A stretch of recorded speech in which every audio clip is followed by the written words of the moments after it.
नमस्कार दोस्तों। करीब एक महीने पहले 2 अक्टूबर को जब बिहार सरकार ने जातिगत जनगणना के आंकड़े जारी कर दिए, ऐसा लगा जैसे देश की सियासत में उबाल आ जाएगा। कोई इसे मंडल पार्ट 2 बता रहा था तो कोई इसे नई ओबीसी क्रांति, जिसकी जितनी संख्या भारी उसकी उतनी हिस्सेदारी की बात होने लगी। कांग्रेस और दूसरे विपक्षी दल नीतीश कुमार के नेतृत्व वाली सरकार के इस कदम में भारतीय जनता पार्टी को हराने का मंत्र देखने लगे थे। कांग्रेस ने तो राजस्थान से लेकर मध्य प्रदेश तक सत्ता में आने पर जातिगत जनगणना कराने का वादा तक कर दिया। चुनावी राज्यों में कांग्रेस ने जातिगत जनगणना के मुद्दे को जोर शोर से उठाया, लेकिन अब ये शोर मध्यम पड़ता हुआ नजर आ रहा है। चुनावी राज्यों में जातिगत जनगणना का मुद्दा कहीं गुमसा होता दिख रहा है। चुनावी राज्यों में अपने प्रचार अभियान की शुरुआत में पूरी शिद्दत से उठाने वाली कांग्रेस के सुर भी इसे लेकर अब नरम पड़ गए हैं। कांग्रेस ने भी राज्यों के विधानसभा चुनाव में जातिगत जनगणना के मुद्दे को छोड़ सा दिया है।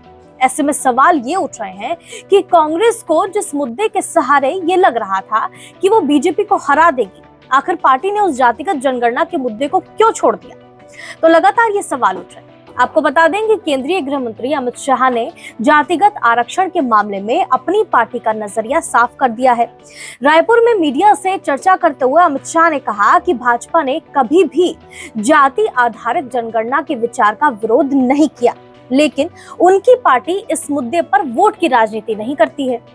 कांग्रेस अध्यक्ष मल्लिकार्जुन खड़गे, पार्टी नेता राहुल गांधी और प्रियंका गांधी राज्य में अपनी रैलियों के दौरान भाजपा पर निशाना साधते हुए सवाल खड़े कर रहे थे। उन्होंने कहा कि अगर प्रधानमंत्री नरेंद्र मोदी ओबीसी के कल्याण के बारे में बात करते हैं तो वो जाति आधारित जनगणना से क्यों डरते? दरअसल प्रधानमंत्री नरेंद्र मोदी ने पिछले महीने जगदलपुर में अपनी रैली के दौरान कहा था कि उनके लिए गरीब ही देश की सबसे बड़ी आबादी और देश के संसाधनों पर पहला अधिकार उनका होना चाहिए, चाहे वो किसी भी जाति और समुदाय से हो।